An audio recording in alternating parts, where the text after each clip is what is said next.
السلام علیکم ورحمۃ اللہ۔ تین قبروں کی ایک عجیب کہانی۔ قاہرہ میں ایک اونچی پہاڑی پر ایک شخص نے تین قبریں دیکھی جو کہ ایک ہی لائن میں بنی ہوئی تھی اور بالکل ہو بہو ایک جیسی تھی، مگر ان کی خاصیت یہ تھی کہ تینوں قبر پر الگ الگ آثار لکھے تھے۔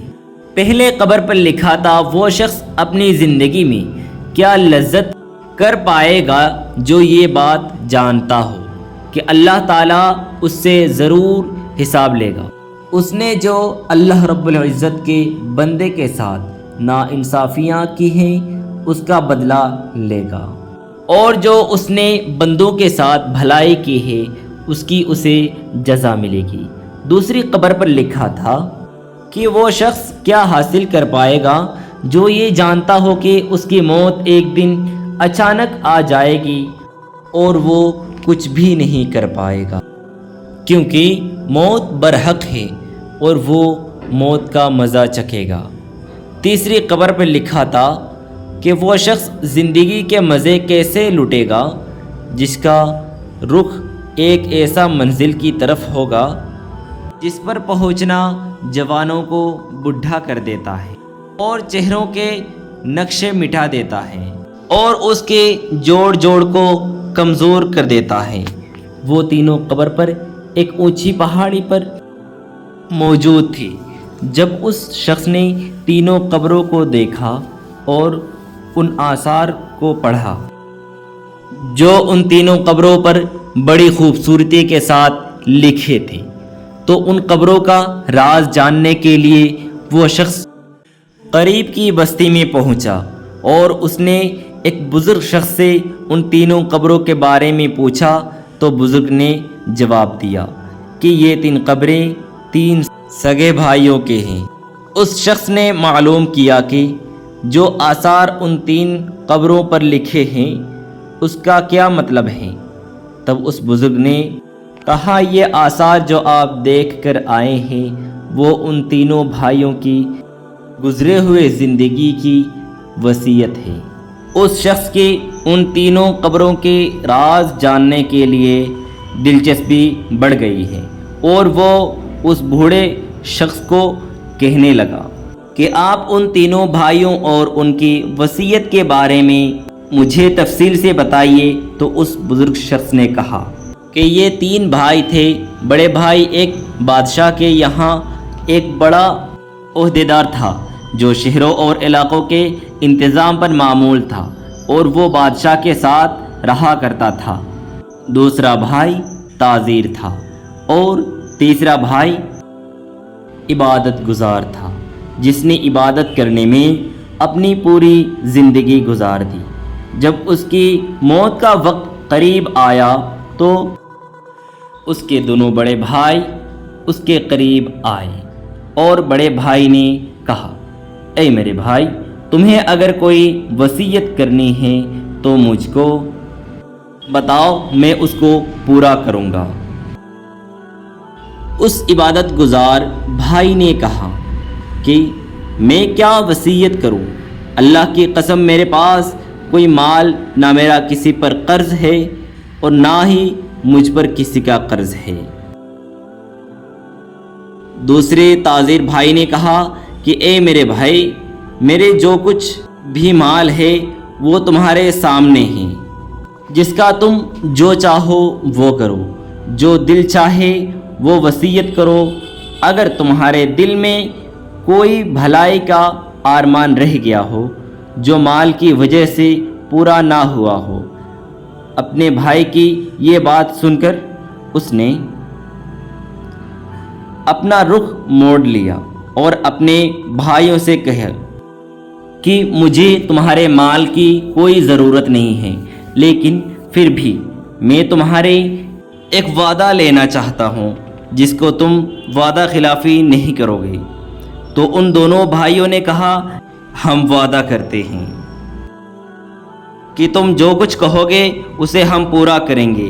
تب اس عبادت گزار بھائی نے کہا، جب میں مر جاؤں تو تم مجھ کو ایک اونچی جگہ پر دفن کر دینا اور میرے قبر پر لکھ دینا کہ کہ زندگی سے وہ شخص کیا لذت حاصل کر پائے گا جو یہ جانتا ہو کہ اللہ تعالیٰ ضرور اس سے سوال جواب کرے گا اور اسے بندوں کے ساتھ کی جانے والی ناانصافیوں کا بدلہ لے گا اور اپنے جو بھلائی کی ہے ان کی وہ جزا دے گا۔ اور جب یہ کام کر لو تو تم روزانہ 3 دن میری قبر پر آنا، شاید تمہیں نصیحت نصیب ہو۔ انہوں نے اس کی موت کے بعد ایسا ہی کیا۔ اس کا بڑا بھائی روزانہ قبر پر آتا تھا اور بہت روتا تھا، چلاتا تھا۔ پھر وہ تیسرے دن آیا اور قبر پر جا کر بہت رویا۔ اس کے بعد وہ وہاں سے جانے لگا تو اچانک قبر کے اندر سے زوردار دھماکے کی آواز آئی۔ وہ یہ آواز سن کر خوفزدہ ہو گیا اور وہاں سے فوراً اپنے گھر آ گیا۔ رات کو اس نے اپنے بھائی کو خواب میں دیکھا اور اس سے پوچھا، اے میرے بھائی، جو تمہاری قبر کے اندر سے آواز ہوئی تھی وہ کیا تھی؟ اس کے بھائی نے جواب دیا کہ وہ آواز ایک ہتھوڑے کی تھی۔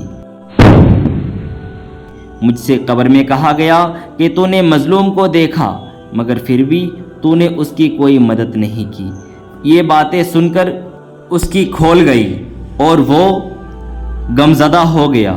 اس نے صبح کو اپنے بھائی کو بلایا اور اپنے سارا قصہ اپنے بھائی کو سنا دیا اور اس سے کہا، میرے بھائی نے جو نصیحت اپنے قبر پر لکھوائی تھی اس کا مقصد مجھ کو نصیحت کرنی تھی اور میں تمہیں گواہ بناتا ہوں کہ میں آج سے سب کچھ چھوڑتا ہوں اور اب میں اپنی باقی زندگی اللہ کی راہ میں لگاتا ہوں۔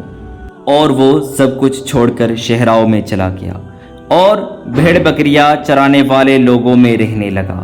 اب اس کی موت کا وقت قریب آیا تو چرواہوں نے جا کر اس کے بھائی کو خبر دی۔ خبر ملتے ہی اس کا تاجر بھائی چرواہوں کے ساتھ چلا گیا اور اپنے بھائی کو اپنے ساتھ لے آیا اور اپنے بھائی سے کہا کہ اگر آپ کو کوئی وصیت کرنی ہے تو کہو، اس کو میں پورا کروں گا۔ اس کے بھائی نے کہا کہ میں کیا وصیت کروں، میرے پاس کچھ بھی نہیں ہے، لیکن تم سے ایک وعدہ چاہتا ہوں جسے تم پورا کرنا۔ اس نے کہا، جب میں مر جاؤں تو میرے قبر میرے بھائی کے پاس بنوا دینا اور میرے قبر پر لکھ دینا کہ کیا لذت پائے گا وہ آدمی جو یقین رکھتا ہو اس بات پر کہ موت اس کو اچانک آ جائے گی، اس کی ساری شہرت وہ چھین لے گی اور اس گھر میں وہ لے جائے گی جس کا وہ مستحق ہے۔ اور میرے بھائی، تم میرے قبر پر آتے رہنا، شاید تمہیں بھی کچھ نصیحت مل جائے، اور میرے لیے دعا کرنا کہ اللہ تعالیٰ مجھ پر رحم فرمائے۔ جب وہ مر گیا تو اس کے بھائی نے اس کی وصیت کے مطابق ایسا ہی کیا۔ وہ اس کی قبر پر روز جاتا تھا اور اس کے لیے رو رو کر دعا مانگتا تھا۔ جب وہ تیسرے دن قبر پر آیا تو قبر پر بہت دیر تک روتا رہا اور اپنے بھائی کے لیے دعا مانگتا رہا، اور جب اٹھ کر واپس جانے لگا تبھی اس نے اچانک قبر کے اندر سے آواز سنی اور وہ اس آواز کو سن کر بے چین ہو گیا۔ پھر وہ فوراً وہاں سے اپنے گھر واپس آ گیا۔ رات کو اس نے خواب میں اپنے بھائی کو دیکھا۔ اس کے چہرے پر پریشانی اور خوف جھلک رہا تھا۔ اس نے کہا، بھائی میں بہت مصیبت میں ہوں۔ تو میں نے کہا، بھائی میرا کیا ہوگا؟ تو اس نے جواب دیا، جس نے دنیا میں آخرت کے لیے جو کچھ نیکیاں کی ہے وہ دیکھ لے گا۔ صبح کا جب وہ اٹھا تو سب سے پہلے اپنے ساری جائیداد بانٹ دی اور مال لوگوں میں تقسیم کر دیا، اور وہ اللہ جل شانہ کی عبادت میں لگ گیا۔ جب اس کی موت کا وقت قریب آیا تو اس نے اپنے بڑے بیٹے کو بلایا اور اپنے بیٹے سے کہا کہ اے میرے پیارے بیٹے، جب میں مر جاؤں تو میری قبر میرے بھائیوں کے پاس ہی بنانا اور میرے قبر پر لکھ دینا کہ کیسے مزے لوٹ لے گا وہ آدمی جس کا رخ ایسی منزل کی طرف ہے جہاں تک پہنچنا جوانوں کو بوڑھا کر دیتا ہے، جو چہرے کے نقش کو مٹا دیتا ہے اور اس کے جوڑ جوڑ کو کمزور کر دیتا ہے۔ مجھے دفنانے کے بعد میری قبر پر آتے رہنا، شاید تمہیں کوئی نصیحت مل جائے۔ بیٹے نے اپنے والد کے مرنے کے بعد ایسا ہی کیا۔ رات کو اس نے اپنے والد کو خواب میں دیکھا۔ وہ کہہ رہے تھے، اے میرے بیٹے، موت قریب ہے، آخرت کی سفر کی تیاری کر لو، اپنے سامان باندھ لو، جس گھر سے تمہیں نکلنا ہے اس گھر کی طرف جہاں تمہیں جانا ہے۔ صبح کو اس نے اپنے خواب کے بارے میں کسی کو بتایا اور پھر وہ مر گیا۔ یہ کہنے کے بعد وہ بوڑھا شخص خاموش ہو گئے۔ سبق: دوستوں اور بزرگوں، یہ 3 قبروں کا واقعہ آپ نے سنا۔ اس واقعے سے ہم سب کو نصیحت لینی چاہیے۔ اس کا مقصد یہ ہے کہ اللہ تعالی ہم سب کو خبردار کرتا ہے کہ اے لوگو، مرنے کے بعد تمہارے ساتھ کیا ہوگا؟ تم دنیا میں اپنے مال جمع کرتے ہو، مگر مرنے کے بعد تمہارے اچھے اعمال ہی کام آئے گی، تمہارے اعمال کا ہی حساب ہوگا۔ تو تم ابھی سے ہی تیاری کر لو، دنیا کے عیش و آرام سے نکلو اور سیدھی راہ پر آ جاؤ، انشاءاللہ کامیاب ہو جاؤ گے۔ اللہ تعالی ہم سب کو سیدھی راہ پر چلانے کی توفیق عطا فرمائے۔ یہ ویڈیو کیسی لگی؟ اگر اچھی لگی ہو تو چینل کو سبسکرائب کریں۔